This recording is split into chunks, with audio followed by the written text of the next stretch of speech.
6:15 p.m. This is the Sri Lanka Broadcasting Corporation. The news edited by Dulmin Samrasinghe, assisted by Nilusha Jayamanna, and read by Geethanjali Ramanayaka. The headlines. Strict travel restrictions are in force until Thursday. Malaysia and Sri Lanka enhance cooperation in the fields of digitalization and education. Experts discuss framing a green development pathway for Sri Lanka. Women parliamentarians stand together for girls and women. A special incense stick introduced to chase away wild elephants. Foreign news, explosion strikes Afghan mosque during prayers. Sports news, Sri Lanka Under-19 wins the first one-day international against Bangladesh Under-19. Local news in detail now. The government has decided to strictly enforce inter-provincial travel restrictions that are currently in effect until the 21st of this month. President Gotabaya Rajapaksa instructed the security forces to closely and strictly monitor the vehicular movement at all provincial borders due to the long weekend with holidays on the 19th and the 20th. The President made these remarks during the meeting with the Special Committee on COVID-19 Control held through video conference this morning. Health Services Director General Dr. Asela Gunawardena said the vaccination of school children aged 18 and 19 years of age in the Colombo district commenced today. Steps have been taken to vaccinate the children of this age group in other districts, at schools and at regional health officers from the 21st. According to the health recommendations, 1 dose will be given to the school children, while 2 doses will be given to the children with congenital diseases. After completing the vaccination of school children, arrangements have been made to administer a booster shot according to health recommendations. Dr. Prasanna Gunasena said another 600,000 Pfizer vaccine doses are scheduled to arrive next Monday, and the already ordered vaccines are being received uninterruptedly. The President pointed out the need to study the measures that should be taken further to reduce the number of COVID-19 deaths and the need to isolate the relevant areas where patients are being reported. Dr. Anuruddha Padiniya informed the COVID committee that the home quarantine process adopted by the health sector has been highly commended by the World Health Organization. High Commissioner of Malaysia to Colombo, Tan Yang Thai, paid a courtesy call on Foreign Minister Professor G.L. Pieris at the Foreign Ministry yesterday. The Foreign Minister and the High Commissioner discussed further avenues to enhance cooperation between the two countries in the post-COVID-19 era. The High Commissioner expressed his strong desire to reenact partnerships in several areas, including the restoration of the air connectivity to its fullest capacity and facilitate strong people-to-people interaction between the two countries. Foreign Minister Pieris highly commended the enormous progress that Malaysia recorded in the field of digitalization. He identified digitalization as an area that the government intends to achieve rapid progress over several key areas in the public sector, including administration, court proceedings, education, health, etc. The minister expressed Sri Lanka's desire to look at the experiences of Malaysia in this field and adopt certain aspects as per the need of the country.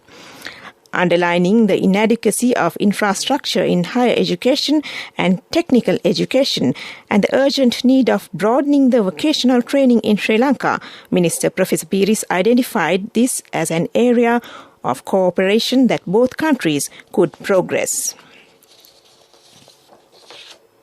Experts from the government, private sector, UN agencies, think tanks and other development partners came together at this week's Kickstarter sessions of the Colombo Development Dialogues on Green Development. The Colombo Development Dialogues on Green Development, an initiative of the Ministry of Environment together with the United Nations Development Programme in Sri Lanka and other co-convening partners, started this week, bringing together 20-plus partners and close to 40 speakers joining from nearly 10 countries across 4 days. The dialogues aim to reaffirm Sri Lanka's climate and environmental commitments by encouraging policymakers to consider bringing diverse green initiatives to a unified manifesto and creating multi-stakeholder platform to support the positioning of green development in the country as an urgent and bipartisan priority. The role and commitment of the government of Sri Lanka towards pursuing a green development trajectory was strongly communicated. Chairperson of the Women Parliamentarians Caucus of the 9th Parliament of Sri Lanka, Dr. Sudarshini Fernandopulle says, amid the ongoing COVID pandemic, every effort must be made to ensure girls get equal access to digital devices and tech-related skills. She has asked to renew the commitment to provide the best environment for development of girls and increase awareness about importance of a safe environment for them. She said their effort is also to bridge the digital divide to build back better, marking International Day of the Girl Child 2021. The experiments to produce an incense stick to chase away wild elephants have become successful. It lasts for about 1.5 hours. Experiments are taking place to extend the burning time of the incense stick. It is reported that the elephants avoid houses when they inhale the smell of the incense stick. Officials of the Environment Ministry said that they are also experimenting with several other alternatives to prevent the human-elephant conflict. More than 1,500 rural canals have been renovated so far under the Wari Saubhagya National Programme. Minister Chamal Rajapaksa said the progress of the project has exceeded 65%. The water capacity of all renovated tanks have increased. It directly contributes to the National Food Production Programme. The minister mentioned this during a discussion at the Irrigation Department. This news comes to you from the Sri Lanka Broadcasting Corporation. A program to create an entrepreneur from each village will commence from next year. Minister Namal Rajapaksa says that the program is implemented targeting the youth. He mentioned this during a ceremony at Tirukkovil area. 1 million rupees each were given for persons without houses at Pothuville in the east to build houses under the patronage of the minister. Minister Basil Rajapaksa and former Director General of Divinaguma Development Department have been discharged today from the court case filed against them. The Colombo High Court has released them when the Attorney General withdrew the indictments against them. During the time of good governance government, they have been accused of allegedly misappropriating more than 36 million rupees of Divinaguma Development Department during the presidential election in 2015. Parliamentarian Venerable Athurari Ratana Thero of Aphe Janabala Party says that legal action will be taken against the illegal document that has been sent to remove him from the parliament. It is reported that a secretary of the party has sent the letter. The Thero pointed out that only the chairman of the party has the power to send such a letter. Chairperson of Sri Lanka Podujana Education Services Union, Wasantha Handupuangunda, says that the government has given solutions to the teachers' and principals' salary issue. She said that various groups are influencing teachers who are willing to report for duty when schools reopen on Thursday. She pointed out that certain groups are trying to help achieve political aims of certain non-governmental organizations. And that ends local news for now. A mother knows the pain of each member of the family. Siddhalepa, the trusted relief for aches and pains. An effective therapy for relief from cold, sneezing, flu, headaches, swelling due to toothaches, rheumatic, discomforts, and muscular aches and pains. Siddhalepa, the Veda Mahatmya in every home. The main news story is brought to you by Siddhalepa Veda Mahatmya. COVID vaccines are being given through schools for GCE advanced level students who are studying in schools. Deputy Director General of Health Services Dr. Hemantha Herath says that the students who left school without studying for the advanced level can get the COVID vaccines from the medical officer's office in the area. He said this during a briefing at the Health Promotion Bureau. Dr. Herath said that the students who left school can receive vaccine by producing their national identity card or any other document that can prove their identity. And that was the main news story. The main news story was brought to you by Siddhalepa Veda Mahatmya. Brush your teeth twice a day for healthy teeth and gums. Supiriviki and Kakulu, your trusted brands in oral care for many years. Supiriviki Ayurvedic toothpaste for adults. Kakulu Ayurvedic toothpaste for kids. 9 Ayurvedic ingredients of Supiriviki will protect your teeth and strengthen your gums. Supiriviki and Kakulu, products from Siddhaleba. And now in Watchlight. The Sri Lanka Association for Software Services Companies announced its plans to host the latest edition of its annual conference titled Digital Genesis on the 27th and 28th of this month. It hopes to create awareness on the importance of maintaining a digital foundation and how companies can work towards achieving sustainable, automated virtual workforces through the use of intelligent automation and robotic process automation. And that was Watchlight. World News. In the headlines, explosion strikes Afghan mosque during prayers. Australia Prime Minister is to attend the COP26 summit after global pressure. Christchurch in New Zealand parts away with its wizard. World News in detail now. At least 16 people are dead and 32 injured after an explosion hit a Shia mosque during Friday prayers in the Afghan city of Kandahar. The blast occurred at the Imam Bagar Mosque. Pictures from the scene show shattered windows and bodies lying on the ground while others try to help. The explosion cause is not yet clear, but a suicide bombing is suspected. A local doctor told media that the injured worshippers were being taken to the Miraways Hospital. Australia's Prime Minister Scott Morrison says he will now attend the COP26 UN climate conference after weeks of initial hesitation. Global leaders will meet in Glasgow next month to negotiate a new deal to stall rising global temperatures. Mr. Morrison drew criticism when he indicated last month that he might skip the meeting. Australia, a large producer of coal and gas, is under pressure to commit to stronger climate action. The New Zealand city of Christchurch has cast its official wizard from the payroll after 23 years of service. Ian Brackenbury Channel, aged 88, was paid $11,280 a year to provide acts of wizardry and promote the city. However, the city has now ended its contract, saying it's going in a more modern and diverse direction. The city council's website says Christchurch is the only city to have had an official visit since 1982. Back to the headlines of the world news.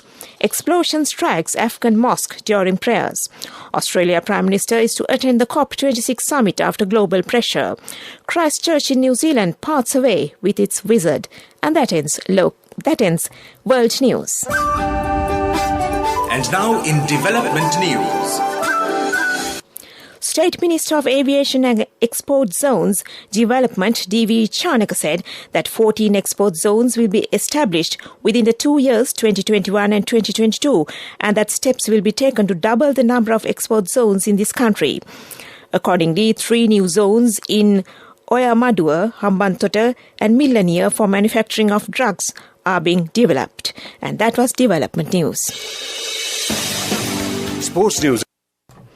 Cricket news. Sri Lanka Under-19 won the first one-day international match against Bangladesh Under-19 by 42 runs in Dambulla today. Batting first, Sri Lanka scored 228 for 9 wickets in 50 overs. Pawan Pathiraja scored 67. Bangladesh was all out for 186 in 46.2 overs. Aich Mola scored 86. Grand Prix news. The Chinese Grand Prix is expected to be dropped from the 2022 Formula One calendar when next year's schedule is published today. The Shanghai race has not been held since the coronavirus pandemic began, and restrictions surrounding COVID in China mean holding it is impossible. It will be replaced by the Emilia-Romagna Grand Prix at Imola on 24th April. F1 is set to publish a record 23-race calendar with all the other established events absent this season reinstated. Races in Australia, Canada, Singapore and Japan are all set to take place in 2022. And that was sports news. Cash through NSB globally and win wonderful gifts locally. Will you be the lucky winner of the NSB Golden Jubilee? 50 gold sovereigns for the top prize winner of the NSB Golden Jubilee. Scooters for the 10 second prize winners. iPhones for the 10 third prize winners. Mountain bikes for the 29 fourth prize winners. From October 1st, 2021 to September 30th, 2022. Remit a minimum of $100 or an equivalent amount in any foreign currency through NSB U Trust for 6 months consecutively. Send more money and increase the chances of winning. Business News. Sponsored by National Savings Bank. The safest place for your money. Anod's Cocoa Limited, Private Limited, which offers a premium selection of chocolates to the consumer, took a bold step to tap into several strategic export markets under the brand name Puredale Nature's Crest to support the national economy. Puredale Nature's Crest product line, which is solely export-oriented, includes several consumer items such as Kiri Samba rice, coconut milk powder, desiccated coconut, as well as the locally popular Puredale milk tea. And that was Business News. Business News. Sponsored by National Savings Bank. The safest place for your money. Cash through NSB globally and win wonderful gifts locally. Will you be the lucky winner of the NSB Golden Jubilee? 50 gold sovereigns for the top prize winner of the NSB Golden Jubilee. Scooters for the 10 second prize winners. iPhones for the 10 third prize winners. Mountain bikes for the 29 fourth prize winners. Economic news. Courtesy of I bought my daughter a laptop for her work by managing my finances. Whatever the expenses may be, I can't afford to miss out on life's special moments like her birthday or our anniversary. So you need to invest to make your family's future flourish. Saving money isn't easy when you have responsibilities. That's why we promise to give you the best returns and guarantee on your investment. LOLC Finance Fixed Deposits. Maximize your savings. LOLC Finance PLC, incorporated on the 13th of December 2001, is rated SLA stable by ICRA Lanka Limited and is licensed by the Monetary Board of the Central Bank of Sri Lanka under the Finance Business Act No. 42 of 2011. Economic news. Governor of the Central Bank Ajit Niwad Cabral told at the Monetary Policy Review press briefing yesterday the Sri Lankan economy is making headway despite the pandemic-related disruptions and with the gradual return to normalcy. He said the momentum of economic activity is expected to sustain in the period ahead. The Sri Lankan economy witnessed a strong recovery during the second quarter of 2021, recording a real growth of 12.3% year-on-year, following the growth of 4.3% year-on-year in the first quarter of 2021. And that was economic news. Saving money isn't easy when you have responsibility. That's why we promise to give you the best returns and guarantee on your investment. LOLC Finance Fixed Deposits. Maximize your savings. LOLC Finance PLC, incorporated on the 13th of December 2001, is rated SLA stable by ICRA Lanka Limited and is licensed by the Monetary Board of the Central Bank of Sri Lanka under the Finance Business Act No. 42 of 2011. Weather report. The Met Department says several spells of showers will occur in the western, Sabragamua, central and northwestern provinces and in the Galle and Mathura districts. Showers or thundershowers may occur at a few places in the Ua province and in the Ampara and Batiklo district during the afternoon or at night. Wind speed can be increased up to 40 km per hour at times in the western slope of the Central Hills, northern, north-central, northwestern and southern provinces and in the Trincomalee district. That was the weather report. And to conclude this news broadcast, back to the headlines. Strict travel restrictions are in force until Thursday. Malaysia and Sri Lanka enhance cooperation in the fields of digitalization and education. Experts discuss framing a green development pathway for Sri Lanka. Women parliamentarians stand together for girls and women. A special incense stick introduced to chase away wild elephants. Foreign news, explosion strikes Afghan mosque during prayers. Sports news, Sri Lanka Under-19 wins the first one-day international against Bangladesh Under-19. And with that, we end this news broadcast.